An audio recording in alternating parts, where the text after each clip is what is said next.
தமிழ்நாடு தேவேந்திர குல வேளாளர் கூட்டமைப்பின் மாநில பொதுச் செயலாளர் சந்தனப்பிரிய பசுபதி பாண்டியன் தலைமையிலான நிர்வாகிகள் அதிமுக பொதுச் செயலாளர் எடப்பாடி கே பழனிசாமியை சந்தித்து வருகிற நாடாளுமன்ற தேர்தலில் அதிமுகவுக்கு ஆதரவளிப்பதாக உறுதியளித்தனர்.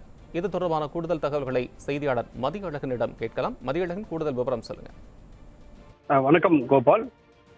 அதிமுகவுக்கு ஒவ்வொரு கட்சிகளும் ஆதரவு தெரிவித்துக் கொண்டிருக்கும் நிலையில் இன்றைய தினம் தேவேந்திர குல வேளாளர் கூட்டமைப்பும் மற்றும் மருதம் மக்கள் முன்னேற்ற கழகம் என்ற அமைப்பின் பொதுச் செயலாளர், மாநில பொதுச் செயலாளரான சந்தனப்பிரியா பசுபதி பாண்டியன் அவர்கள் இன்றைய தினம் அதிமுக பொதுச் செயலாளர் எடப்பாடி கே பழனிசாமி அவர்களை சேலம் நெடுஞ்சாலை நகர் இல்லத்தில் நேரில் சந்தித்துள்ளார்.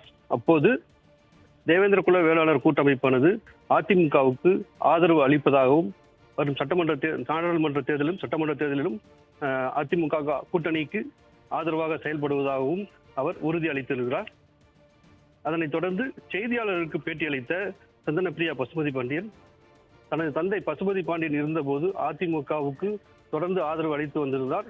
அவரது நிலைப்பாட்டிலேயும் தற்போது தாங்களும் கழக பொதுச் செயலாளர் எடப்பாடி கே பழனிசாமி அவர்கள் தலைமையிலான அதிமுகவுக்கு தொடர்ந்து ஆதரவு அளிப்பதாகவும் அவர் உறுதியளித்துள்ளார். அது மட்டுமல்லாமல் அடுத்து வரக்கூடிய பாராளுமன்ற தேர்தலில் 40 தொகுதிகளிலும் அதிமுக கூட்டணி வெற்றி பெறுவதற்கு தாங்கள் செயல்படுவோம் என்றும் அவர் உறுதியளித்துள்ளார்.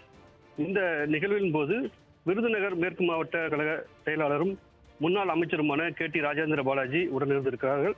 அது மட்டுமில்லாமல் தேவேந்திர குல வேளாளர் கூட்டமைப்பின் மாநில செயலாளர் PP நடராஜன், மாநில வழக்கறிஞர் பிரிவு தலைவர் ராஜகுரு, மாநில ஒருங்கிணைப்பாளர் ரமேஷ் பாண்டியன், மாநில இளைஞரணி தலைவர் காட்டூர் தமிழரசன் உட்பட அதன் நிர்வாகிகள் ஏராளமானோர் உடனிருந்திருக்கிறார்கள். கோபால்.